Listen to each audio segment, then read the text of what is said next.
إن الحمد لله نحمده ونستعينه ونستغفره ونعوذ بالله من شرور أنفسنا ومن سيئات أعمالنا من يهده الله فلا مضل له ومن يضلل فلا هادي له وأشهد أن لا إله إلا الله وحده لا شريك له وأشهد أن محمدا عبده ورسوله أما بعد فإن خير الحديث كتاب الله وخير الهدي هدي محمد صلى الله عليه وآله وسلم وشر الأمور محدثاتها وكل محدثة بدعة وكل بدعة ضلالة وكل ضلالة في النار.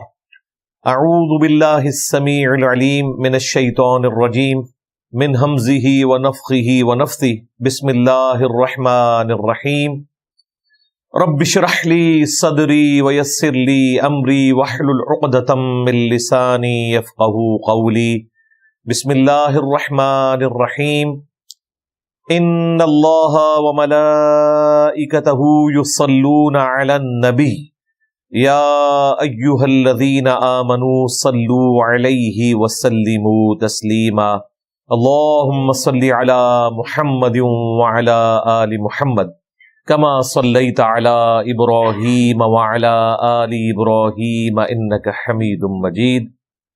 اللهم بارك على محمد وعلى آل محمد كما باركت على إبراهيم وعلى آل إبراهيم إنك حميد مجيد.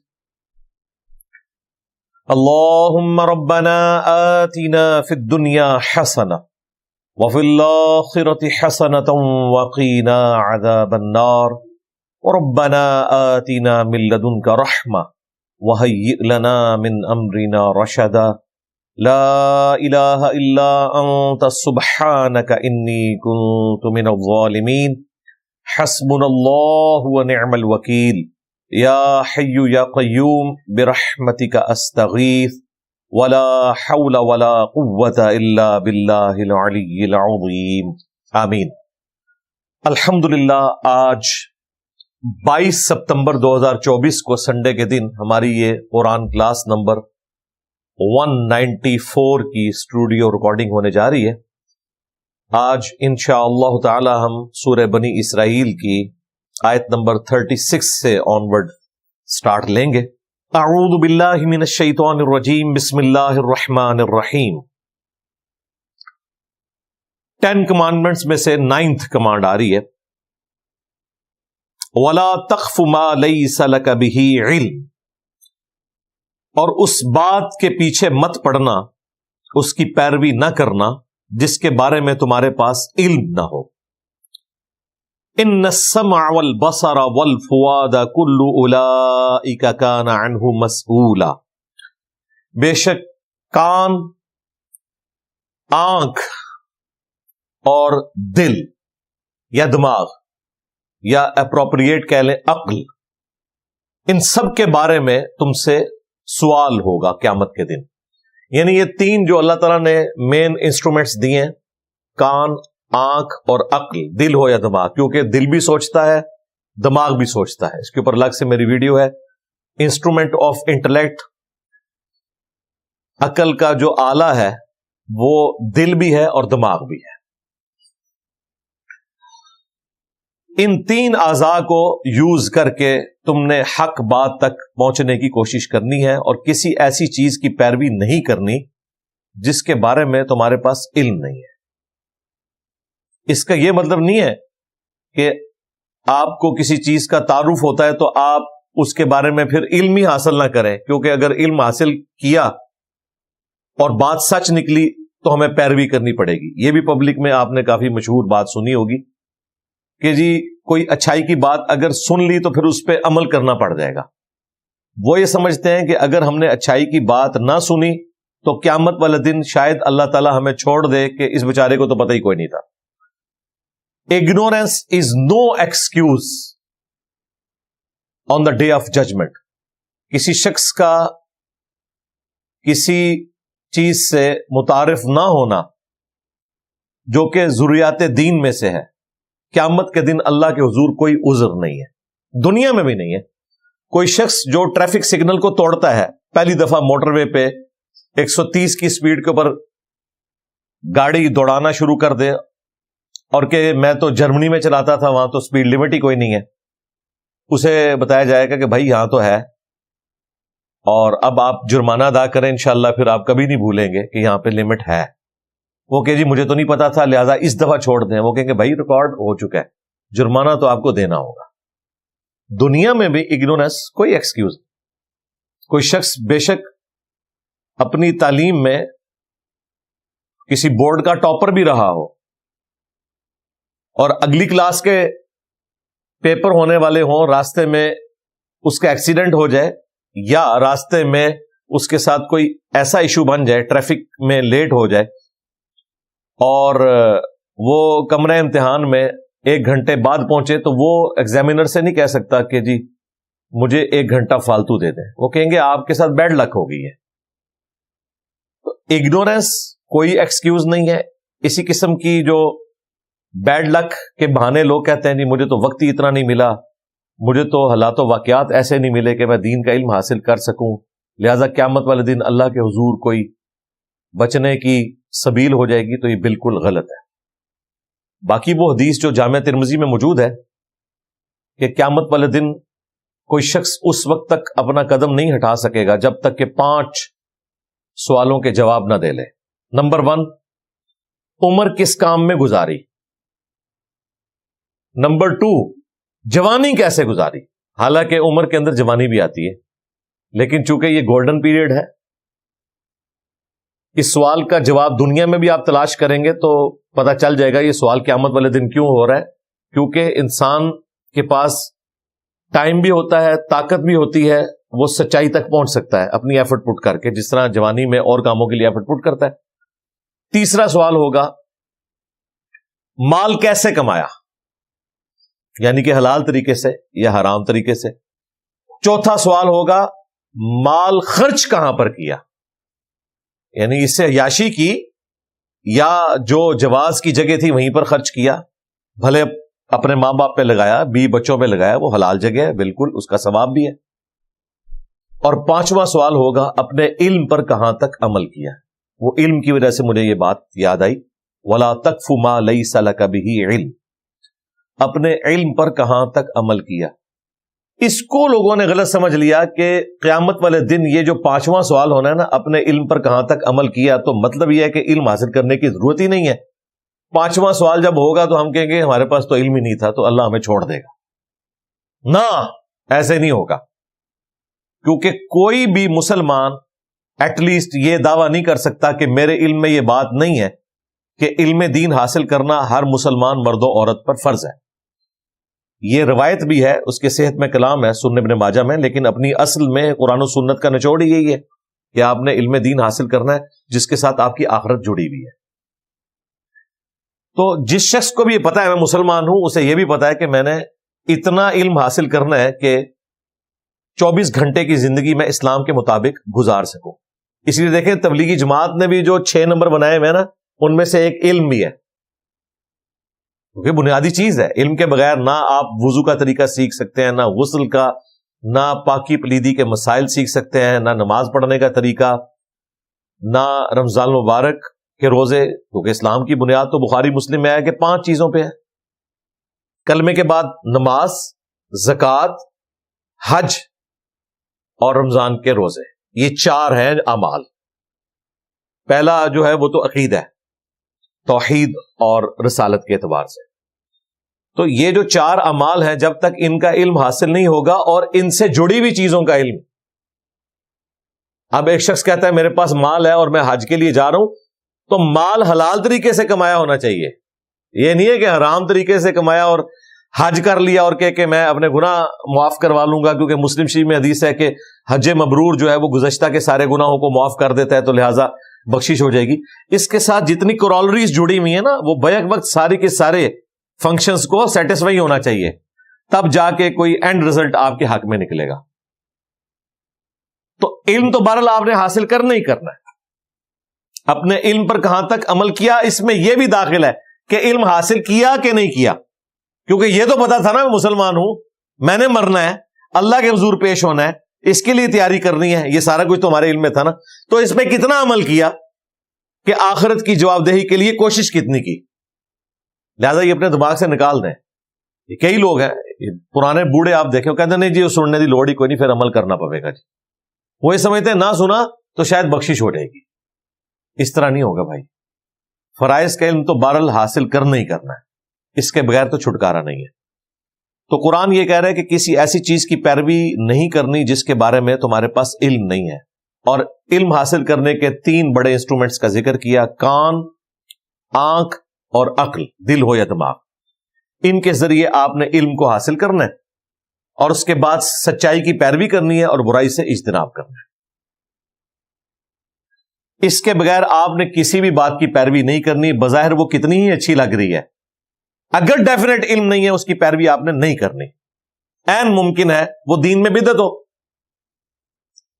اکثر بدعات جو دین میں داخل کی گئی ہیں وہ ثواب کی نظر سے ہی کی ہوئی ہیں نا۔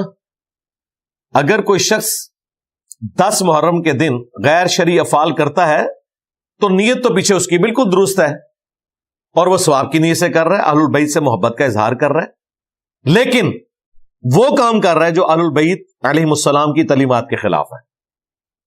اسی طریقے سے 12 ربیع الاول کے موقع کے اوپر جو ادھم مچایا ہوتا ہے انہوں نے، مکے مدینے کے ماڈل بنائے ہوئے ہیں، وہاں بے پردہ عورتیں آ رہی ہیں، پیچھے وہ ڈانس والا میوزک لگا ہوا ہے، اور اس کے اوپر عجیب و غریب ڈسکو قسم کی نعتیں اور قوالیاں چل رہی ہیں، مرد و عورت کا اختلاط ہے، اور کیمرے کے فتنے کے بعد تو کسی کی بھی بہن بیٹی محفوظ نہیں ہے، ان کی چیزیں ریکارڈ ہو کے نیٹ کے اوپر چڑھ جاتی ہیں، اور بعد میں ہی پھر آپس میں روتے پیٹتے رہتے ہیں کہ یہ ہمارے ساتھ کیا ہو گیا۔ تو یہ جتنے کام ہو رہے ہیں، اتنے خرچے ہو رہے ہیں، نیکی کی نیت سے ہی ہو رہے ہیں، لیکن بغیر علم کے ہو رہے ہیں، چونکہ بغیر علم کے ہو رہے ہیں لہذا مردود ہے۔ صحیح بخاری میں حدیث ہے، حضرت حذیفہ ابن یمان نے ایک شخص کو دیکھا کہ وہ نماز کے رکوع اور سجود بڑی تیزی سے ادا کر رہا تھا۔ جیسے ہی اس نے اسلام پھیرا، آپ اس کے پاس آئے اور فرمایا کہ اگر تو اسی طریقے سے نماز پڑھتا ہوا مر گیا نا تو محمد صلی اللہ علیہ وآلہ وسلم کے طریقے پہ نہیں مرے گا۔ یہ آج کے دور کی بات نہیں ہو رہی، ایٹ لیسٹ وہ ہوا نا اگر تو تابعی ہوگا، یا عین ممکن ہے کوئی ایسا صحابی ہو جس کی ابھی تربیت نہ ہوئی ہو، صرف حضور کو دیکھا ہی ہو اس نے صلی اللہ علیہ وآلہ وسلم۔ اور حذیفہ بن یمان کہہ رہے ہیں اس طریقے سے تو نمازیں پڑھتا ہوا مر گیا نا تو محمد کے طریقے پہ نہیں مرے گا صلی اللہ علیہ وآلہ وسلم۔ اس کا مطلب آپ کو پتا ہے کیا ہے؟ کہ قیامت والے دن نبی علیہ السلام ایسے لوگوں کو اون نہیں کریں گے۔ مشقت تو اس نے بھی اٹھائی ہے نماز پڑھنے کی، وضو کرنے کی، ٹائم بھی نکالا ہے، لیکن نبی علیہ السلام کی ملت پہ وہ نہیں ہے، کیونکہ اس نے اس طریقے کو فالو نہیں کیا۔ جو مسند احمد میں حدیث ہے کہ بدترین چور وہ ہے جو نماز میں چوری کرتا ہے۔ پوچھا گیا نماز کا چور کون ہو سکتا ہے؟ تو آپ علیہ السلام نے فرمایا جو رکوع اور سجدے صحیح طریقے سے ادا نہیں کرتا ہے، ٹھونگ مارتا ہے۔ صحیح مسلم میں حدیث ہے کہ منافق کی نماز ہے کہ وہ سورج کے زرد ہونے کا انتظار کرتا ہے اور پھر عصر کی نماز پڑھتا ہے، اور جلدی جلدی مرغے کی طرح ٹھونگے مار کے تو اپنی نماز فارغ کر کے وہ سمجھتا ہے میں نے بڑا کمال کر دیا۔ منافق کی نماز کہا گیا، یعنی کنوکشن والی نہیں ہے، اہتمام نہیں ہے۔ اب یہ ساری کی ساری چیزیں علم کے ساتھ جڑی ہوئی ہیں بھائی، علم کے بغیر تو کچھ بھی نہیں ہونا۔ علم جب تک آپ حاصل نہیں کریں گے آپ کو یہ نہیں پتا چلے گا کہ اللہ تعالی آپ سے کیا چاہتا ہے، کس طریقے سے چاہتا ہے، کس ٹائم پہ چاہتا ہے۔ یہ آپ کو رول ماڈل کے طور پر پروفٹ کے ذریعے چیزیں پتا چلیں گی۔ لقد کان لکم فی رسول اللہ اسوۃ حسنہ، نبی علیہ السلام کی زندگی میں تمہارے لیے بہترین ماڈل ہے۔ انبیاء کو اللہ تعالیٰ اس لیے بھیجتا ہے کہ کوئی شخص اپنے زوم میں اللہ کی محبت میں ایسی ایکٹیویٹیز نہ کرنا شروع کر دے کہ جن چیزوں سے اللہ کو نفرت ہے۔ اگر رول ماڈل سامنے نہیں موجود ہوگا تو ہر شخص اپنے عشق کا اظہار ڈفرنٹ طریقے سے کرے گا۔ کوئی ناچ کود کے اپنے رب کو منائے گا، جس طرح قرآن میں آیا کہ مشرکین عرب طواف کعبہ کرتے تھے سیٹیاں اور تالیاں مارتے ہوئے، اور برہنا وہ یہ سمجھتے تھے کہ چونکہ دنیا میں جب ہم آئے تھے تو ہمارے جسم پہ کوئی کپڑے نہیں تھے، اللہ نے ہمیں اسی طریقے سے پیدا کیا تھا، لہذا اب سب سے افضل طواف یہ ہوگا کہ ہم ننگے ہو کے طواف کریں۔ پیچھے انہوں نے لاجک یہ بنائی ہوئی تھی نا، لاجک اپنے اعتبار سے انہوں نے بڑی اچھی بنائی ہوئی تھی، جس طرح یہ آپ کو کہتے ہیں نا جی 12 ربیع الاول کا دن ہے، 2 گھر ہیں، ایک میں محفل میلاد ہو رہی ہے اور ڈسکو نعتیں چل رہی ہیں، دوسرے میں کچھ بھی نہیں ہو رہا، تو بتاؤ عاشق رسول کون ہے؟ لاجک اسی طریقے سے کھڑی کرتے ہیں نا علم الکلام کے ذریعے۔ تو مشرکین عرب نے بھی یہی لاجک اخذ کی ہوئی تھی کہ جب اللہ نے بغیر کپڑوں کے انسان کو پیدا کیا ہے تو سب سے افضل طواف یہ ہوگا کہ انسان کپڑے اتارے اور طواف کعبہ کرے۔ فتح مکہ کے بعد صحیح بخاری میں آتا ہے، نبی علیہ السلام نے مولا علی کو جب پیچھے بھیجا، 9 ہجری کے حج میں امیر حج حضرت ابو بکر تھے، اور پیچھے سے سورہ توبہ کی آیات نازل ہوئی، ان میں یہ اناؤنسمنٹ تھی کہ 4 مہینے کا ٹائم ہے، یا تو اسلام قبول کرو گے یا جزیرہ نما عرب چھوڑ کر چلے جاؤ، ادروائز عذاب استیصال آئے گا، قتل کیے جاؤ گے۔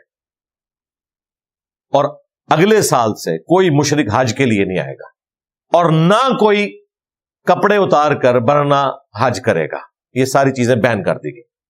یہ ساری چیزیں علم سے متعلق ہے نا، علم کے بغیر تو آپ چیزیں حاصل نہیں کر سکتے۔ جن لوگوں نے پینتھیزم کا عقیدہ گھڑا، ہماؤس کہ ہر چیز میں اللہ ہے، درختوں میں، پہاڑوں میں، جانوروں میں، وہ کہتے ہیں یہ سب چیزیں جو ہیں یہ اللہ ہی نے ان چیزوں کا روپ دھار لیا ہے۔ وہ کہتے ہیں ہم مان نہیں سکتے کہ خدا کے علاوہ کوئی اور وجود بھی ہے۔ اب یہ اللہ کی محبت میں ہی انہوں نے عقیدہ کھڑا ہے، لیکن کفریہ، شرکیہ، الہاد ہے۔ یہ حادث کو قدیم سے الگ کرنے کا نام ہی توحید ہے۔ یہ تمام چیزیں حادثہ ہیں، اللہ تعالیٰ نے کریٹ کی ہیں۔ اللہ قدیم ہے، ہمیشہ سے ہے، یہ علم الکلام کی ٹرم ہے، جو ہمیشہ سے وہ قدیم ایک اللہ ہے۔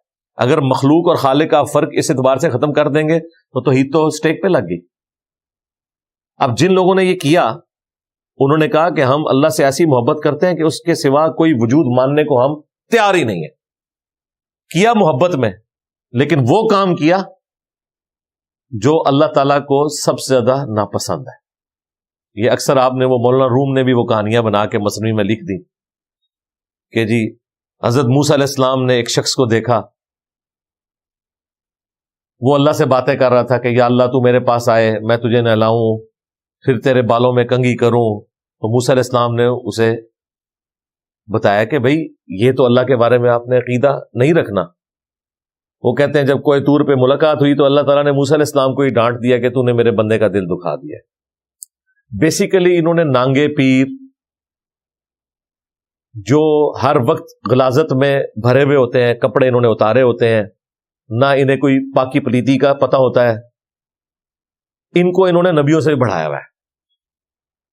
اب مجھے بتائیں، موسیٰ علیہ السلام دنیا میں اللہ تعالیٰ کے نمائندہ ہے، یہ اللہ نے ان کی ڈیوٹی لگائی ہے کہ اگر کوئی غلط کام کر رہا ہے آپ نے اس کی اصلاح کرنی ہے۔ تو اللہ تعالیٰ نے موسیٰ علیہ السلام کو کیوں ڈانٹنا ہے اس بندے کے پیچھے؟ موسیٰ علیہ السلام تو اپنی ڈیوٹی پوری کر رہے ہیں، کام تو وہ غلط کر رہا تھا۔ وہ کہتے ہیں نہیں عشق کی باتیں، اس طریقے سے آپ نے عشق کا اظہار کرنا ہے۔ اللہ تبارک و تعالیٰ کہتا ہے لیس کمثلی شیء وہو السمیع البصیر، اللہ کی مثل کوئی شے نہیں ہے۔ پھر اللہ تعالیٰ فرماتا ہے وَلَا تَقُولُوا عَلَى اللَّهِ إِلَّا الْحَقِّ، اللہ کے بارے میں حق کے سوا کوئی بات نہیں کرنی۔ اب یہ حق کے سوا کوئی بات نہیں کرنی، یہ آپ کو کون بتائے گا؟ پیغمبر، اللہ تعالیٰ کی تعلیمات کی روشنی میں۔ لہذا علم کے بغیر بھائی کچھ نہیں ہے، سیدھی سی بات ہے۔ انما یخشی اللہ من عبادہ العلماء، اللہ کی خشیت اور معرفت صرف اہل علم کو ہے۔ قل هل يستوي الذين يعلمون والذين لا يعلمون انما يتذكر اولو الالباب، اے نبی فرماؤ کہ علم والے اور بغیر علم والے کیا برابر ہو سکتے ہیں؟ نصیحت تو نہیں حاصل کرتے مگر عقل والے۔ یہاں آپ کو کہتے ہیں اختے چلے نمبر لے کے، عقل والے ہیں انجے عمرہ گالیاں، یعنی عقل والوں نے تو اپنی عمریں ضائع کر دی ہیں، عشق والے نمبر لے گئے۔ تو انہوں نے عشق کے نام کے اوپر علم کی توہین کی جو نبیوں کی وراثت تھی۔ قرآن میں نبی علیہ السلام کو حکم ہوا ہے قل رب زدنی علما، اے نبی آپ بھی عرض کیا کریں اے اللہ میرے علم میں اضافہ کر دیں۔ علم کی بنیاد پہ ہی آپ اللہ کی شناخت کر سکتے ہیں، علم کی بنیاد پہ آپ آخرت کی ہمیشہ کی کامیابیاں کما سکتے ہیں۔ اس کے بغیر آپ جتنا مرضی زور لگاتے رہیں، آپ ہو سکتا ہے کہ عمل کر کر کے تھک جائیں لیکن اینڈ رزلٹ زیرو نکلے، جو قرآن میں عاملۃ ناصبہ، عمل کر کر کے تھک جانے والے۔ حضرت عمر کا قول ہے اس آیت کے کانٹیکسٹ میں، انہوں نے کہا اس سے مراد یہودی اور نصرانی وہ راہب ہے جنہوں نے باتیں تو بہت کی ہیں لیکن عمل کر کر کے تھک گئے ہیں۔ اللہ کو وہ مطلوب نہیں تھا، وہ پیغمبروں کی تعلیمات یہ نہیں تھی، اور یہ آپ کو کہتے ہیں عبد القادر جیلانی جو ہے وہ 30 سال تک پتے کھاتے رہے۔ اب یہ 30 سال تک پتے کھاتے رہے، یہ کون سا دین ہے، یہ کون سی شریعت ہے؟ پتہ نہیں ان بیچاروں نے کھائے بھی ہیں کہ نہیں، لیکن انہوں نے تو ان کے متھے مار دیے۔ پھر آپ کو کبھی بتائیں گے جی فلاں بزرگ جو ہیں انہوں نے تو 40 سال تک نہ کچھ کھایا نہ کچھ پیا نہ پیشاب کیا، یہ بھی کہتے ہیں ساتھ، نہ سوئے۔ ہم کہتے ہیں بخاری مسلم میں ہے نبی علیہ السلام جب غار ہرا چند دنوں کے لیے تشریف لے گئے تو ٹفن میں کھانا ساتھ لے کے گئے۔ آپ کے لیے تو آسمان سے کوئی کھانا نازل نہیں ہوا، اور تمہارے بابے بغیر کھائے پیے زندہ رہتے ہیں۔ سب جھوٹ ہے، یہ علم کے بغیر ہے چیزیں۔ ابھی تو میں وہ علم ڈسکس کر رہا ہوں جس کا تعلق وحی کے ساتھ ہے، علم الوحی، ریویلڈ نالج، قرآن اور سنت کا، کتاب و سنت کا علم، الہامی جو اللہ تعالیٰ پیغمبروں کے ذریعے دیتا ہے۔ اس میں بھی آپ نے جب تک علم حاصل نہیں کرنا، آپ نے دین کے اعتبار سے بھی آگے کسی چیز کی پیروی نہیں کرنی۔ ایک دوسرا علم ہے، وہ ہے ایکوائرڈ نالج، جو اللہ تعالیٰ نے فزیکل فینومینا آف نیچر کا علم رکھ دیا ہے۔ مثلا پیٹرول آگ کو بھڑکاتا ہے، یہ فزیکل نالج ہے، یہ ہماری آبزرویشن میں ہے۔ قرآن و سنت میں کہیں نہیں لکھا ہوا، قرآن و سنت میں کہاں سے آنا تھا؟ پیٹرول کا پہلا جو کنواں ہے پنسلوینیا میں 1853 میں باقاعدہ طور پر دریافت ہوا۔ ویسے تو قبل از مسیح بھی یہ تیل نکلتا تھا زمین سے، لیکن وہ کروڈ آئل کی فارم میں چائنا میں نکالا جاتا تھا۔ وہ اسے ہیلنگ کے لیے استعمال کرتے تھے، انہیں نہیں پتا تھا کہ اسے آگ بھی لگائی جا سکتی ہے، اس میں سے ڈیزل اور یہ ساری پیٹرول اور کیروسین یہ سب کچھ نکالا جا سکتا ہے۔ یہ بعد میں پتا چلا انسانیت کو، بمشکل 200 سال پہلے کی بات ہے۔ لیکن ہمیں یقین ہے کہ ایسا ہی ہوتا ہے، یہ فزیکل فینومینا آف نیچر ہے۔ فزیکل فینومینا آف نیچر یہ بھی ہے کہ آپ گندم کا دانہ بوئیں گے، اس میں سے کھیتی نکلے گی، فروٹ کی گھٹلی بوئیں گے، اس میں سے اس کا درخت نکلے گا۔ یہ ساری چیزیں فزیکل فینومینا آف نیچر ہے، یہ بھی خدا کا تعارف کرواتی ہیں، اور آپ کو کئی توہمات سے یہ چیزیں آزاد کرتی ہیں۔ سائنس کبھی نہیں مانے گی، اور نہ اسے ماننا چاہیے کہ کالی بلی راستہ کاٹ دے تو نحوست ہے، گھر کی منڈیر کے اوپر کوا بولے تو کوئی مہمان آنے والا ہے، جوتی پہ جوتی چڑھ جائے تو سفر لکھا ہوا ہے۔ قرآن اور سنت میں تو اس قسم کی کوئی چیز ہوگی نہیں نا، وہاں تو یہ خرافات ہو ہی نہیں سکتی۔ سائنس بھی نہیں مانتی۔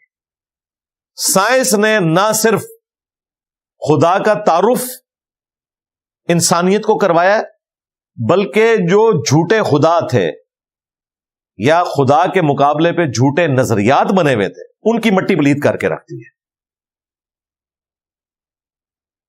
یہ سارے کی ساری شعبدہ بازیاں ان لوگوں کی کھل گئی ہیں۔ اگلے زمانوں میں لوگ شعبدہ بازیاں کرتے تھے، فاسفورس کا کسی کو پتا چلا ہے اس میں آگ بھڑکائی، وہ کہتے تھے پتہ نہیں کیا کر دیا۔ اب لوگوں کو پتا یار جہاں کہ آپ مارکیٹ سے بھی خرید سکتے ہیں، یہ کون سی ایسی چیز ہے؟ جن چیزوں کو لوگ کرامت بنا کے پیش کرتے تھے وہ فزیکل فینومینا آف نیچر تھا۔ اس دور میں بھی ایسے ایسے واقعات ہیں، آلموسٹ آج سے کوئی 15 سال پہلے کی بات ہے، تو ترنول سے ایک سڑک آگے جنڈ کی طرف جاتی ہے، وہاں پہ مختلف کالے چٹے پہاڑوں کی وہ ایک پوری سیریل ہے۔ وہاں پہ ایک سٹی میں کسی جگہ مٹی میں سے خوشبو نکلی اور لوگوں نے جا کے وہ مٹی سمیٹنی شروع کر دی کہ پتہ نہیں کسی بزرگ کا کوئی اثر ہے یا کوئی ایسا سلسلہ ہو گیا. کچھ دنوں بعد پتا چلا کہ کوئی پرفیوم بنانے والی کمپنی تھی, ان کا پرفیوم ایکسپائر ہو گیا تھا, وہ انہوں نے ڈمپ کیا تھا وہاں اس مٹی میں, اور یہ باقاعدہ اخبار میں خبر آئی, لیکن لوگ لے کے جا رہے تھے. Physical phenomena of nature. کسی مزار کے پاس کوئی ایسا چشمہ بہ رہا ہے جس میں سلفر کی تعداد ہے. اب ظاہر ہے سلفر جو ہے وہ بیکٹیریا کو ختم کرتی ہے, آپ اس سے نہائیں گے, اگر کسی کو پھوڑے پھنسی ہیں تو میڈیکل علاج ہے, اس کو بزرگ کے ساتھ منسوب کر دیتے ہیں. وہ پانی آپ گھر بھی بنا سکتے ہیں بھائی, گورے نے ٹیوب میں بنا کے آپ کے حوالے کر دیا. یہ وہ ساری چیزیں جو علم کے ذریعے انسانیت نے سیکھی اور لوگوں نے اس کو پتہ نہیں کیا کچھ بنا کے پیش کیا. لیکن جو انبیاء کے معجزات ہیں وہ فزیکل فینومینا آف نیچر کو توڑنے والے ہیں. یہ سائنس نہیں کبھی کر سکتی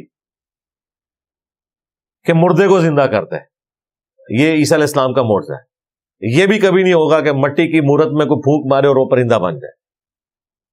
سائنس وہ کچھ کرے گی جو فزیکل فینومینا آف نیچر کے اندر اندر ہے, اس سے باہر نہیں ہو سکتا. یہ جو سائنس کا علم ہے, acquired knowledge, the knowledge obtained through observations and experiments, یہ بھی ڈیفینیٹ علم ہے. یا یہ علم کسی چیز کو سرٹیفائی کرے یا وحی کا علم کسی چیز کو سرٹیفائی کرے, تب ہی وہ بات درست ہوگی. اگر یہ دونوں علوم کسی چیز کو نہیں مان رہے, اس چیز کو ماننے کی ضرورت کوئی نہیں, نہ اس کی پیروی کرنے کی ضرورت ہے, وہ گمراہی ہے. اسلام نے علم الوحی کے ذریعے توہمات کا خاتمہ کیا ہے, اور ماڈرن سائنس نے انسانیت کو توہمات سے آزاد کیا ہے, فزیکل فینومینا آف نیچر کے پیچھے چھپے ہوئے رازوں کو دریافت کر کے. سب کچھ پتہ چل گیا اور چیزوں کو ایڈریس کرنا شروع کر دیا. بیماریوں کے علاج آنے شروع ہو گئے, بلڈ گروپ دریافت ہو گئے, انسانیت کو پتہ چل گیا کہ اس طریقے سے چیزوں کو ایڈریس کیا جا سکتا ہے. اسی وجہ سے آپ دیکھیں ایوریج لائف انسان کی بڑھ گئی. پہلے تو اس طرح زندگی نہیں ہوتی تھی. جتنی پرانی سویلائزیشنز ہیں آپ دیکھیں 35, 40, 50 کے اندر اندر لوگ فوت ہو جاتے تھے, اور دادی دادا نانی نانا بن چکے ہوتے تھے. 14-15 سال کی عمر میں شادی ہو جاتی تھی. وہ لائف سائیکل اتنا ہوتا تھا. میں اگلے دن ایک ڈاکومنٹری دیکھ رہا تھا کہ 8 سے آلموسٹ 150 سال پہلے آسٹریلیا میں ایوریج جو ایج تھی نا وہ آلموسٹ 35 سال تھی. ظاہر لوگ بیماریوں سے مر جاتے تھے, اور یہ گورے جب گئے افریقہ میں کئی بیماریاں اپنے ساتھ لے گئے, وہ بےچارے کالے مر جاتے تھے کیونکہ ان کی امیونٹی نہیں تھی ان بیماریوں سے. آج آسٹریلیا میں جو ایوریج لائف ہے وہ 84 ایئرز ہے, 35 سے 84 ہو چکی ہے. 50 سال بڑھا لی ہے بیماریوں پہ قابو پا کے. یہ سب فزیکل فینومینا آف نیچر کی برکات ہے. ہمارے بچے جو موبائل اتنی آسانی سے what's app, video calls, YouTube, live match دیکھ رہے ہیں, 8 سے 100 سال پہلے کا انسان زندہ ہو تو انہی کو غوث وقت مان لے گا کہ یار اس وقت ڈائریکٹ مسجد نبوی میں جو نماز پڑھائی جا رہی ہے وہ ہمیں موبائل میں نظر آ رہی ہے. یہ اسی فزیکل فینومینا آف نیچر میں ترقی ہے جو انسان نے حاصل کر لی ہے سائنس میں. پہلے تو آپ سوچ بھی نہیں سکتے تھے. اس سے بڑھ کر یہ چیزیں آلموسٹ مفت آپ کو دے دی ہیں. آج پوری دنیا واٹس ایپ کے اوپر ڈیپینڈنٹ ہے, فری ہے بالکل. یہ اللہ تبارک و تعالیٰ نے انسان کو ترقی کروائی ہے. یہ وہ علم ہے. تو یا وحی کا علم ہو یا سائنس کا علم, یہ دو علوم ہیں, یعنی کہ ریویلڈ نالج اور ایکوائرڈ نالج. یہ سرٹیفائی کریں گے کسی چیز کو تو آپ اپنے معاملات کو آگے لے کے چلیں گے, اور اگر یہ نہیں کرتے تو نہیں چلیں گے.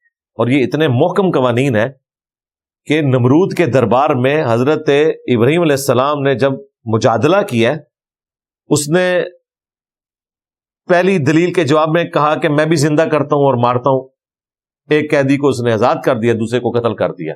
ایک بھونڈی سی حرکت کی اس نے, لیکن حضرت ابراہیم علیہ السلام نے ویل لیفٹ کیا. انہوں نے اگلی دلیل رکھی کہ میرا رب وہ ہے جو مشرق سے سورج نکالتا ہے, تو مغرب سے نکال کے بتا. یہ physical phenomena of nature, scientific ایک فیکٹ تھا جو پیش کیا، خدائی قانون. فبہت الذی کفر، کفر کرنے والا ہکا بکا رہ گیا. اتنے محکم قوانین ہیں، ان کو دلیل پیش کیا. حضرت ابراہیم علیہ السلام نے خدا کے ایک ہونے، اور یہ قوانین ایسے ہیں جو قیامت تک دریافت ہوتے رہیں گے، اور اس میں ریلیجن نے آپ کو اوپن چھوڑ دیا. صحیح مسلم میں اوپر تلے 3 احادیث ہیں جن کے اوپر ہیڈنگ ہی ہے. امام نووی نے چونکہ بعد میں باب باندھے، امام مسلم نے بغیر باب کے ہی کانٹینیوس مسلم شریف لکھی تھی. اس پہ ہیڈنگ ہے کن معاملات میں رسول اللہ کی اطاعت واجب ہے صلی اللہ علیہ وآلہ وسلم اور کن میں نہیں ہے. وہ 3 حدیثیں اکٹھی. نبی صلی اللہ علیہ وآلہ وسلم جب ہجرت کر کے مدینہ شریف آئے تو وہاں لوگ کھجور کی اچھی فصل لینے کے لیے نر اور مادہ کا ملاپ کروایا کرتے تھے خود سے پودوں کا. آج تک یہ سلسلہ جاری ہے مختلف فروٹس میں. آپ علیہ السلام نے یہ عمل دیکھا تو آپ نے فرمایا اگر ایسا نہ کرو تو کیا ہے، فصل جو ہونی ہے وہ تو ہوگی. آپ نے منع نہیں کیا، ایک مشورہ دیا اور ایک بات ڈسکس کی، وہاں سے چلے گئے. انہوں نے اسے حکم سمجھ لیا اور اس سال انہوں نے یہ عمل نہیں کیا، ان کی فصل تھوڑی ہوگی. شکایت لے کے حضور کے پاس آ گئے صلی اللہ علیہ وسلم. کوئی گستاخی نہ نبی علیہ السلام نے شمار کیا، نہ انہوں نے سوچا کہ کہیں 295C نہ ہم پہ لگ جائے. انہیں پتا تھا یہ جینوئن پرابلم ہے. آپ علیہ السلام نے فرمایا کہ میں نے تو تمہیں ایسی کوئی بات نہیں کی تھی. ان کا آپ نے مشورتاً بات کی تھی، ہم نے کیا، یہ ہوا. آپ نے فرمایا اگر میں کوئی بات اللہ کے ریفرنس سے کروں تمہارے دین سے متعلق وہ مجھ سے لے لیا کرو، اور اگر میں کسی دنیاوی معاملے میں تمہیں اپنا ذاتی مشورہ دوں تو وَأَنْتُمْ أَعْلَمُ بِأَمْرِ دُنْيَاكُمْ، تم دنیا کے کاموں کو مجھ سے بہتر سمجھتے ہو. کیونکہ نبی علیہ السلام کا سارا تجربہ بھیڑ بکریاں پالنے کا تھا. آپ علیہ السلام کا کھجور سے متعلق کوئی تجربہ نہیں تھا. آپ نے خود ہی کہہ دیا کہ اپنے دنیاوی معاملات کو تم بہتر سمجھتے ہو، اس کو ویسے لے کے چلو. یعنی آج اگر کوئی آپ سے پوچھتا ہے کہ نبی صلی اللہ علیہ وآلہ وسلم نے ہمیں ایٹم بم بنانے کا طریقہ کیوں نہیں بتایا، بھائی نبی علیہ السلام کی یہ فیلڈ ہی نہیں تھی، نہ آپ اس کام کے لیے دنیا میں بھیجے گئے تھے. آپ ہدایت کے امام ہیں. اگر اس کی ضرورت ہوتی تو آپ کو سکھا بھی دیا جاتا. یہ کوئی آپ علیہ السلام کی کمزوری نہیں ہے، وہ آپ کی فیلڈ نہیں تھی، اس میں آپ نے اوپن چھوڑ دیا قیامت تک کے لیے. وَأَنْتُمْ أَعْلَمُ بِأَمْرِ دُنْيَاكُمْ، دنیا کے کاموں کو تم بہتر سمجھتے ہو. ایون بخاری مسلم میں آتا ہے نبی علیہ السلام نے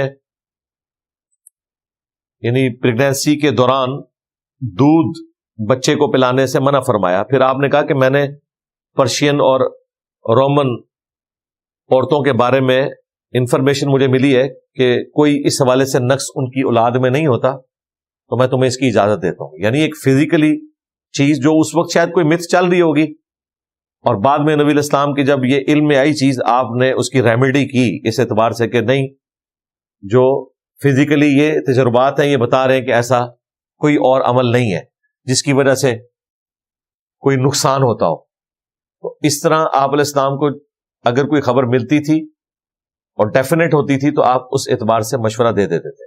باقی یہ جو طب نبوی کے نام کے اوپر ڈرامہ بازی شروع کی بھی ہے حکیموں نے، چند ایک باتیں ہیں، باقی ساری انہوں نے خود بنائی ہوئی ہیں.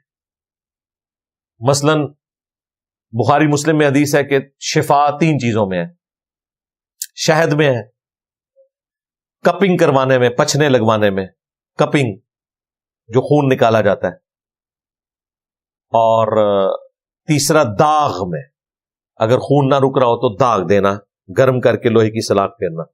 لیکن میں اپنی امت کو داغ دینے سے منع کرتا ہوں. لیکن یہ منع کرنا حرام کے درجے میں نہیں ہے، پریفریبل ہے. کیونکہ مسلم شریف میں یہ ہے ایک صحابی کو خندق کے موقع پر جب تیر لگا ان کا خون نہیں رکتا تھا تو آپ نے اپنے مبارک ہاتھوں سے داغ لگایا، اور یہ داغ لگانے والا معاملہ آج تک ویلڈ ہے. ابھی بھی اتنے بڑے بڑے آپریشن میں الیکٹرک داغ لگانے والے انسٹرومنٹس ہوتے ہیں، اور وہ جب سمجھ لیں ایک ویلڈنگ ہے نسوں کی. منع اس لیے کیا تھا کہ اس زمانے میں نا خام خواہ بھی داغ لگائے جاتے تھے، جانوروں کو بتوں کے نام پہ چھوڑے جاتے تھے. آج کل بھی آپ نے دیکھا یہ اونٹوں کے اوپر نشان لگائے جاتے ہیں. اب تو خیر اس کا ایڈوانس طریقہ آ گیا ہے, اب تو وہ نائٹروجن کے ذریعے لگاتے ہیں, وہ جلد جلتی بھی نہیں ہے, وہ ٹھنڈی چیز لگاتے ہیں, اس پہ بھی وہ نشان بن جاتا ہے. یوٹیوب پہ ویڈیوز رکھی ہوئی ہیں. تو اس طرح کی چیزوں کی وجہ سے نبی علیہ السلام نے اس کو منع کیا, لیکن جہاں ضرورت پڑی آپ نے استعمال کیا. شہد, سائنٹسٹ کہہ رہے ہیں جی 1 چمچ آپ شہد کی لے لیں روزانہ, آپ کے جسم میں کسی چیز کی کوئی کمی نہیں رہے گی. جو کمی ہے وہ خود بخود اس شہد میں سے پوری ہو جائے گی. آپ سوچ رہے ہوں گے 1 چمچ کیا کرے گی؟ بھائی گولی بھی تو اتنی سی ہوتی ہے, 1 چمچ تو بہت ہے. اور وہ جو گولی آپ کو اتنی بڑی نظر آتی ہے نا, اس میں دوائی جو ہے وہ تو ذرے کے برابر ہے, باقی تو وہ ایک پاؤڈر ہے جس نے اس کو اس قابل بنایا ہوا ہے کہ وہ آپ ہاتھ میں پکڑ سکے. تو شاید تو پھر بھی 1 چمچ میں بہت کچھ ہے, شفا موجود ہے. یہ چیزیں ہیں. باقی جو ہر چیز کو طب نبوی بنایا ہوا ہے, اور اس لیول کے اوپر کہ مطلب نبی علیہ السلام کو کدو پسند تھے, یا اگر کسی کو کدو پسند نہیں ہے اسے کہتے ہیں گستاخ رسول ہو گیا, واجب القتل ہو گیا. جی قاضی ابو یوسف نے اپنا بیٹا قتل کر دیا تھا. قاضی ابو یوسف نو پھر دین دی علی بے بھی نہیں سی پتا اگر اس طریقے سے آپ نے بچے قتل کرنے. پسند ناپسند تو ہو سکتی ہے, اللہ کا رزق ہے, کسی کو پسند ہوگا کسی کو نہیں, اس میں گنہگار ہونے والی کوئی بات نہیں. بخاری مسلم میں حدیث ہے, نبی علیہ السلام کے سامنے گوہ کا گوشت لایا گیا. حضرت خالد بن ولید کہہ رہے ہیں میں مزے لے لے کے کھا رہا تھا, اور حضور میری طرف دیکھ ہی جا رہے تھے کہ کتنے شوق سے یہ کھا رہا ہے. تو میں نے کہا رسول اللہ آپ بھی کہیں, میں میرے علاقے کی غذا نہیں ہے, میرا دل نہیں اس کی طرف مائل ہوتا. تو کیا یہ کفران نعمت ہے؟ نہیں, یہ اتنی زیادہ چیزیں اللہ نے بنائی اس لیے کہ بعض لوگوں کو بعض چیزیں اچھی لگیں گی, بعض نہیں لگیں گی. اس کے اوپر آپ کسی کے اوپر فتویٰ نہیں لگا سکتے. لہذا بات سٹارٹ ہوئی تھی یہ 10 کمانڈمنٹ, یہ تو اس پہ 1-1.5 گھنٹہ اور بولا جا سکتا ہے کہ یہ اس علم نے کیا کمال دکھایا ہے کہ آج وہ انسان جو ہزاروں سال سے خواہش رکھتا تھا کہ پرندے کی طرح اڑے, نہ صرف اڑ رہا ہے بلکہ ایک انسان اتنا بڑا جہاز اڑاتا ہے جس میں آلموسٹ کوئی 600 کے قریب مسافر بیٹھتے ہیں. ایئر بس A380 یہ ڈبل ڈیکر جو ابھی بنایا نا ایئر بس نے, پہلے سب سے بڑا جہاز تھا وہ جمبو جیٹ, وہ بھی ڈبل ڈیکر تھا لیکن صرف اس کی ٹپ پہ ڈبل تھی, پیچھے سے وہ سنگل تھا. یہ مکمل ڈبل ڈیکر ہے, اس میں تقریباً کوئی 450 مسافر آتے تھے, اس میں 600. A380 ایک پائلٹ اڑا رہا ہے 600 بندوں کو, اور صرف اڑانا نہیں ہے, واپس لے کے بھی آنا ہے اس نے زمین پہ, ذہن میں رکھیں. اور ایک دفعہ نہیں کرنا, ہزاروں دفعہ کرنا ہے. 10,000 کلومیٹر تک بغیر ریفیولنگ کے اڑنا ہے. کمال کام ہے, یہ ساری سائنس کی برکت ہے. میڈیکل کی فیلڈ دیکھ لیں, صحابہ کرام تو آخری وقت میں اکثر نابینا ہو گئے کیونکہ موتیے کا علاج ہی نہیں تھا. کوئی 60 سال کی عمر میں نابینا ہو گیا ہے, کوئی 50 سال کی عمر میں, نظر بھی کمزور ہو جاتی تھی, اینکیں کوئی نہیں تھی. اب لوگ بہت کم ہی نابینا ہوتے ہیں, علاج ہو جاتا ہے. 80 90 سال کے لوگ ہیں, نظر صحیح کام کرتی ہے, علاج آ چکے ہیں. آنکھوں کا علاج تو آلموسٹ آپ سمجھ لیں ایوالو ہو چکا ہے. پھر یہ اینک کتنی بڑی نعمت ہے, آپ کو بوڑھا ہی نہیں ہونے دیتی, جو چاہے آپ پڑھ سکتے ہیں. پہلے تو لوگ اس طرح نہیں پڑھ سکتے تھے. 40 سال کے بعد میڈیکلی ہر شخص کی نظر کمزور ہونا شروع ہو جاتی ہے. یہ کوئی عیب نہیں ہے. اگر کسی کی نہیں ہوئی نا تو وہ ایکسٹرا آرڈنری کیس ہے, لیکن وہ 41ویں سال میں یا 42ویں سال میں ہونا شروع ہو جائے گی. یہ نیچرل پروسیس ہے, ہر بندے کے ساتھ ہونا ہے. اور آج کل جو ہماری خوراکیں ہیں اور ایشوز کی وجہ سے دور کی اور قریب کی نظر, اور یہ جو ابھی یہ سمارٹ فون کا عذاب جو مسلط ہوا ہے, اس کا ایکسیسو یوز ضرورت کے تحت ہو تو یہ سمجھ لیں آپ ہر چیز آپ کے ہاتھ میں ہے, قرآن و سنت کی پوری لائبریری آپ کے ہاتھ میں ہے. لیکن ایکسیسو یوز 2050 تک سائنٹسٹ ہمیں کہہ رہے ہیں کہ دنیا میں 4 ارب لوگ یعنی آدھی آبادی ایسی ہوگی جن کی دور کی نظر کمزور ہو جائے گی. دور کی نظر, کیونکہ قریب کی نظر زیادہ استعمال ہوتی ہے. جب آپ قریب کی نظر بار بار دیکھتے رہتے ہیں نا, دور دیکھنا آپ کا کم ہو جاتا ہے, اس کی وجہ سے آپ کا وہ فوکس ڈسٹرب ہو جاتا ہے. پھر روشنی کا کم ہونا، جو لوگ اندر بیٹھ کے ہر وقت کام کرتے رہتے ہیں اور جو اوپن کام کرنے والے لوگ ہیں ان کی نظر میں بھی فرق ہوتا ہے. تو یہ سائنس ہمیں بتا رہی ہے کہ بھئی ایکسیسو چیزوں کا یوز آپ نے نہیں کرنا. اگر سائنس کی بنائی ہوئی چیزوں کی وجہ سے کہیں لاس ہو رہا ہوتا ہے، وہ ساتھ ساتھ بتاتے ہیں کہ بھائی ادھر تک فائدہ ہے، اس کے بعد نقصان ہوگا. یہ وہ سارا علم ہے جی جس نے اتنی بڑی ترقی کی ہے، اور یہ جدید سائنٹیفک جو ایجادات ہوئی ہیں ان کے پیچھے مسلمانوں کی کنٹریبیوشن ہے، مولویوں کی نہیں، بزرگان دین کی نہیں. یہ اکثر لوگ کنفیوز کر دیتے ہیں کہ شاید یہ کوئی علماء نے کوئی کارنامہ کیا تھا. نہ، وہ اپنے زمانے کے انجینئرز تھے. یہ سارے میتھمیٹیشینس، بیالوجسٹ، کیمسٹ، یہ وہ لوگ ہیں جن کے خلاف مولویوں نے کفر کے فتوے دیے ہوئے تھے اس زمانے میں. آپ ذرا ہسٹری دیکھیں. آج مولوی فخر سے کہتے ہیں جی سائنس کی بنیادیں ہمارے بزرگوں نے رکھی، اور تواڈے بزرگ تے کفر دے فتوے دیندے سن. نہ ہوتے. ہارون الرشید کے دور میں جب بیت الحکمہ قائم کیا گیا اور بغداد سٹی آباد ہوا جو دنیا میں مرکز تھا، جس طرح آج آپ سمجھ لیں نیو یارک ہے یا اسی طریقے سے رشین شہر ہے، اس طریقے سے وہ مرکز تھا. تو مولوی تو ان چیزوں کے خلاف تھے، وہ تو مانتے ہی نہیں تھے، تھنک آؤٹ آف باکس کرتے ہی نہیں تھے. آج مسلمان فخریہ بتاتے ہیں جی یہ الگوریدم جو ہے یہ الخوارزمی سے الگوریدم بنا ہے، اور پوری یہ ساری کی ساری الیکٹرانکس ڈیوائسز اسی کے اوپر ڈیپینڈنٹ ہے، سافٹ ویئر، یہ سب کچھ. بالکل. اور مولوی نہیں سی اللہ دے بندے ہو. اسے شوق پیدا ہوا کہ میں کوئی اتنا آسان طریقہ کروں جس کے ذریعے زکوٰۃ اچھے طریقے سے کیلکولیٹ ہو سکے. بس اس چکر میں اس نے کرتے کرتے معاملات آگے چلائے.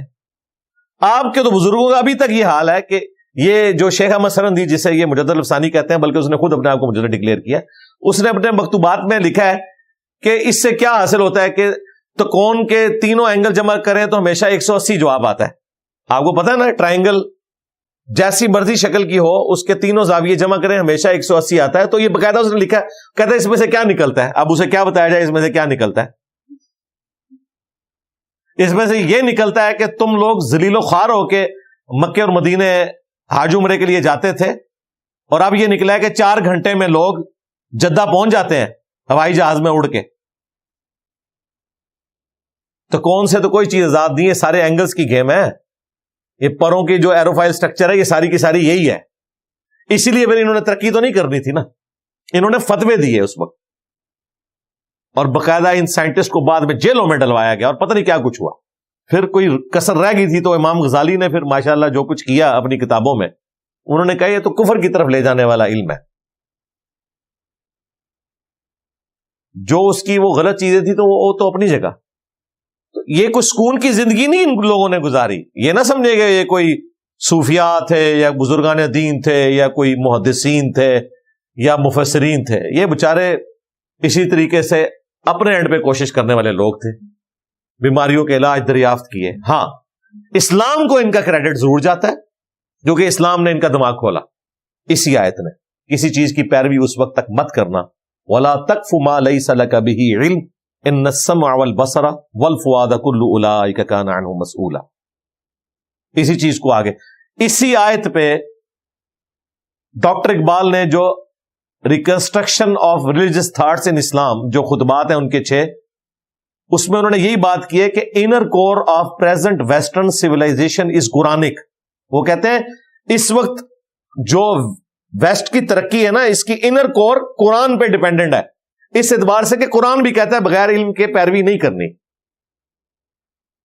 وہاں لوگوں نے علم حاصل کیا فزیکل فینومینا آف نیچر کا، اور دیکھیں سائنس نے کیا ترقی کروائی ہے. ورلڈ وار 1 اور 2 کی برکت سے اگلے 500 سال میں جو ترقی ہونی تھی وہ انہی 10-15 سالوں میں ہو گئی. امریکہ ورلڈ وار 2 میں ہر 5 منٹ میں ایک ہوائی جہاز بنا رہا تھا. 4 لاکھ ہوائی جہاز بنائے انہوں نے ورلڈ وار 2 میں، تب جا کے انہوں نے یہ دنیا کی امامت حاصل کی ہے. ورلڈ کا ایم ہی نہیں جیتے انہوں نے. ہم آج نہیں بنا سکتے، ہم تو ان کے بنائے ہوئے جہازوں کے پرزے بھی آج تک ان سے مانگتے ہیں. لوگ کہتے نہیں ہم 100 سال پیچھے ہیں، نہیں جی ہم کم از کم 1000 سال پیچھے ہیں ان سے. تو سائنس کی برکت سے سب کچھ کیا. انر کور تھی یہ. ڈاکٹر اقبال نے بالکل صحیح چیز ہائی لائٹ. اور یہ صرف سائنس کی فیلڈ میں نہیں، سوشل سائنسز میں بھی. ڈاکٹر اقبال نے جو ابلیس کی مجلس شورا میں کارل مارکس کے بارے میں کہا ہے، وہ یہی انہوں نے چیز ہائی لائٹ کی ہے کہ وہ نبی نہیں، لیکن اس کے پاس وہ کتاب ہے ڈاس کیپیٹال، جس نے آدھی دنیا کو امپریس کیا اور ایک پیرلل میں اس کیپٹلزم کے نظام کو بیلنس کیا. دوسری ایکسٹریم پہ چلا گیا، وہ الگ چیز ہے. لیکن بہرحال ایک چیز کو جب دوسری چیز بیلنس کرتی ہے، وہ اسی طریقے سے ڈائلیکٹیکل مٹیریلزم آگے چلتا ہے. تو اس میں ڈاکٹر اقبال یہ بھی کہتے ہیں کہ انسانیت اتنی ٹھوکریں کھا کر اسی سسٹم کی طرف واپس آ رہی ہے جو نبی الاسلام نے دیا تھا. یعنی وہ کہتے ہیں یہ جو دنیا میں اتنی چینج آ رہی ہے نا، کہ لوگ غلاموں نے اپنے آقاؤں کی زنجیریں توڑ دی ہیں، اسی طریقے سے بیسک ہیومن رائٹس پہ بات ہو رہی ہے. یہ وہی چیزیں ہیں جو قرآن میں موجود تھی، لیکن یورپ نے دھکے کھا کھا کے یہ چیزیں اچیو کر لی ہیں. تو صرف سائنس میں نہیں، سوشل سائنسز میں بھی ہر چیز میں علم نے ترقی کی ہے. اور یہ خصوصاً یہ جو 20ویں صدی ہے نا، 19ویں اور 20ویں صدی، اس زمانے میں اتنے بڑے بڑے لوگ پیدا ہوئے ہیں کہ انسانی ہسٹری میں نہیں پیدا ہوئے، اور تاریخ کا دھارا انہوں نے موڑ کے رکھ دی ہے، کوئی شک نہیں اس کے اندر. اب تو ہم ویلیو ایڈیشن ہی کرتے جا رہے ہیں نا. تو علم کے اوپر یہ بنیاد تھی، اس لیے میں نے اس کے بارے میں تفصیلاً گفتگو کی. اب آخری کمانڈ آ رہی ہے، وَلَا تَمْشِ فِي الْأَرْضِ مَرَحًا، اور زمین میں اکڑ کے مت چل. إِنَّكَ لَن تَخْرِقَ الْأَرْضَ وَلَن تَبْلُغَ الْجِبَالَ طُولًا، نہ تو تو اکڑ کر زمین کو پھاڑ سکتا ہے اور نہ اتنا اونچا ہو سکتا ہے کہ پہاڑوں کے برابر ہو جائے. یہ اللہ تعالیٰ نے بات سمجھانے کے لیے کی کہ جتنا مرضی اکڑ کے چل، تیرے زور سے پاؤں مارنے سے نہ تو زمین پھٹ جانی ہے اور نہ تیرا قد اتنا اونچا ہونا ہے کہ تو پہاڑوں سے اونچا ہو جائے. اللہ تعالیٰ نے یہ پہاڑ تیرا تکبر توڑنے کے لیے رکھے ہوئے، تکبر تو نے نہیں کرنا. اب تکبر کے حوالے سے صحیح مسلم میں حدیث ہے، نبی علیہ السلام نے فرمایا، اللہ تعالیٰ فرماتا ہے کہ تکبر میری چادر ہے، جو اس پہ ہاتھ ڈالے گا میں اسے ضرور عذاب دوں گا. یعنی تکبر صرف ایک ہی ہستی کو شایع ہے، اور وہ ہے جس نے سب کچھ پیدا کیا. مخلوق خواہ پیغمبر ہو، فرشتہ ہو، بڑے سے بڑا انسان ہو، تکبر نہیں کر سکتا. اللہ نے کہا یہ میری چادر ہے. یہ چادر اس لیے کہ آج بھی قبائلی سسٹم میں دیکھیں نا، جو سردار ہوتا ہے اس نے پٹکا رکھا ہوتا ہے اپنے کندھے کے اوپر، چادر، وہ آنر ہوتی ہے اس کی. اگر کسی سردار کو ذلیل کرنا نہ، سیدھا اس کا وہ پٹکا کھینچا جاتا تھا ذلیل کرنے کے لیے کہ یہ تیری عزت ہے.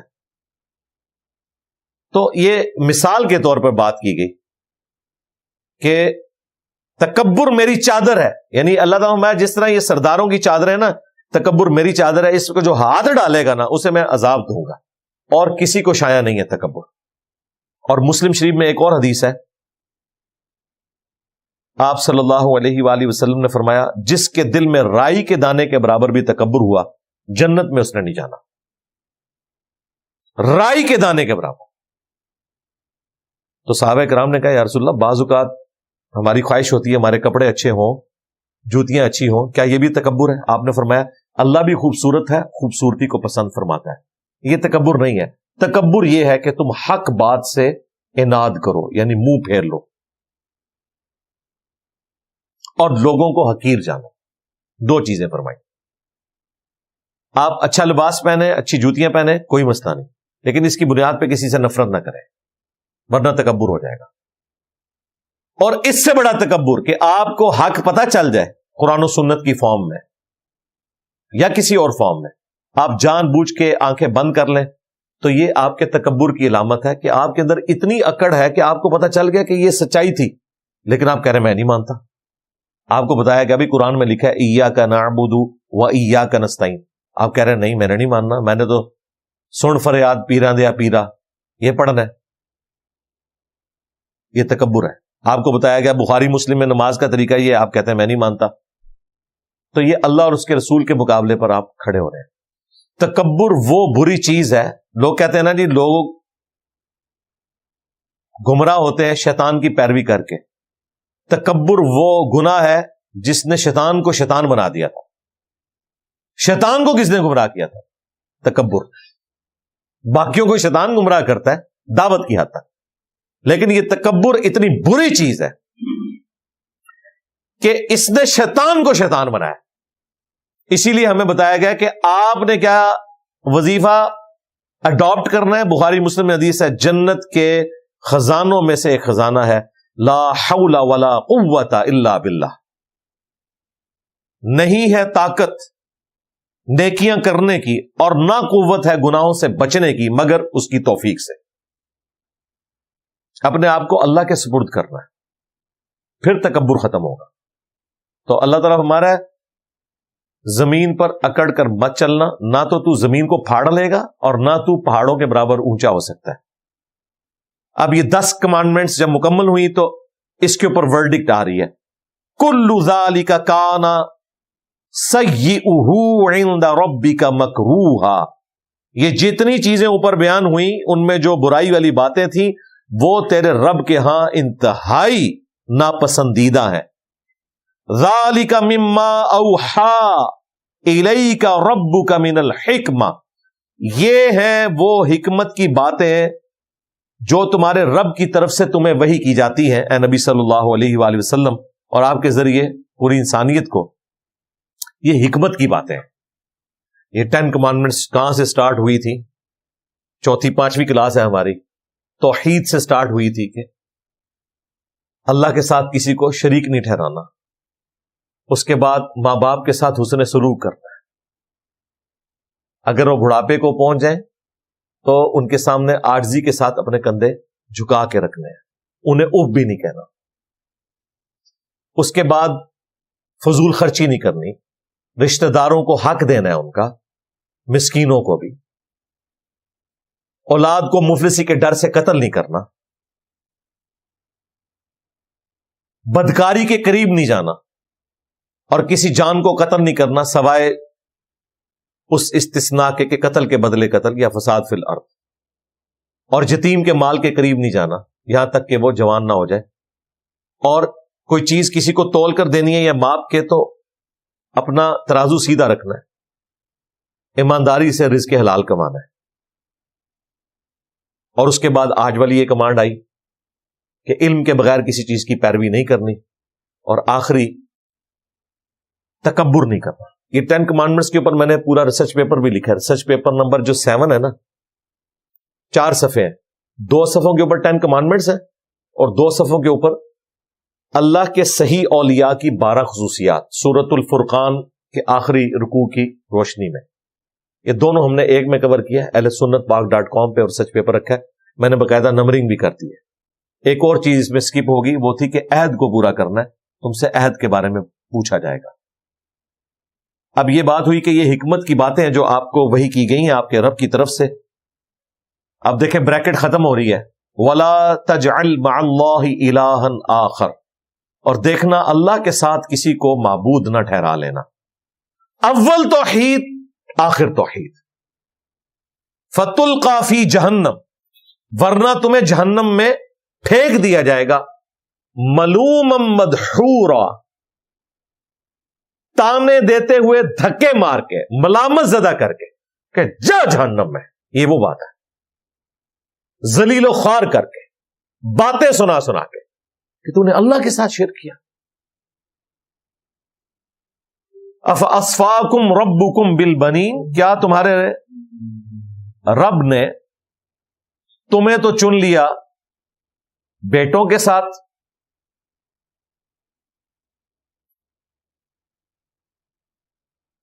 وَاتَّخَذَ مِنَ الْمَلَائِكَةِ إِنَاثًا، اور اپنے لیے فرشتوں کو بیٹیاں بنا لیا.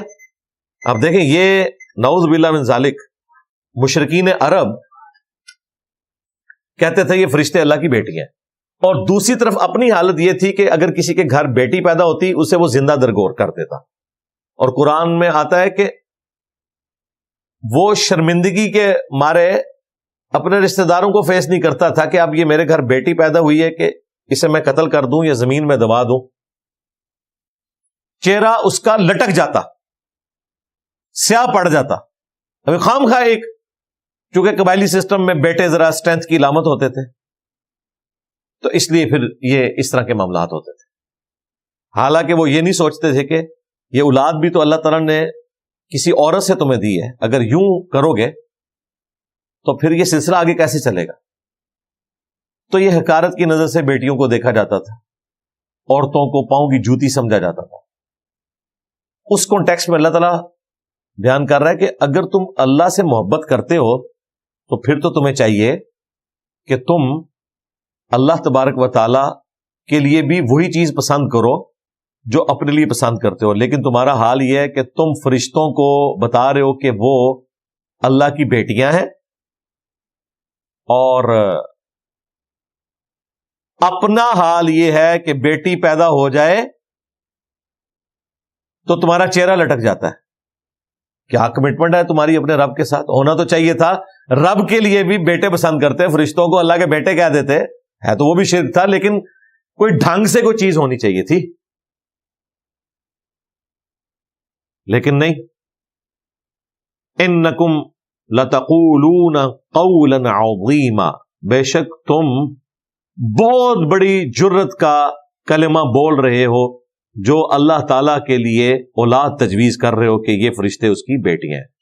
یہ تو پھر سورہ مریم میں آگے چل کر آئے گا کہ قریب ہے آسمان پھٹ پڑے، زمین شک ہو جائے اور پہاڑ ریزہ ریزہ ہو جائے، ان دعوا للرحمن ولدا، کہ انہوں نے رحمان کے لیے بیٹا تجویز کیا ہے۔ اگر زمین و آسمان کے احساسات ہوتے اور پہاڑ بھی اس طرح فیلنگ کرتے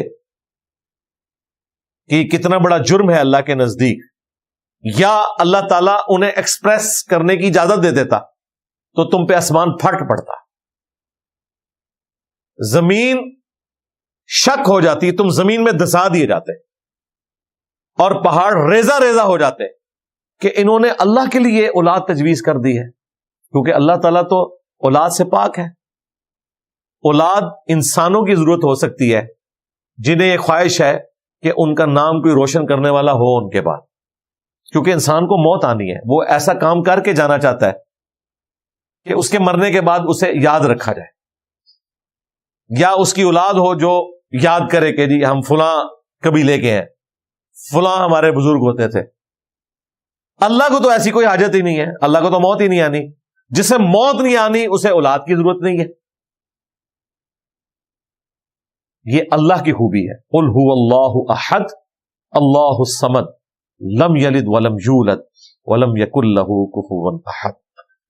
اللہ تعالیٰ سے دعا ہے جو حق بات میں نے کہی ہمارے دلوں میں راسخ فرمائے، اگر جذبات میں کوئی غلط بات میرے منہ سے نکل گئی تو اللہ تعالیٰ ہمارے دلوں سے دھو ڈالے، ہمیں کتاب و سنت کی تعلیمات پر عمل کر کے دوسرے بھائیوں تک پہنچانے کی توفیق عطا فرمائے۔ سبحانک اللہم و بحمدک، اشہد ان لا الہ الا انت، استغفرک و اتوب الیک، وما علینا الا البلاغ المبین۔ جزاکم اللہ خیرا۔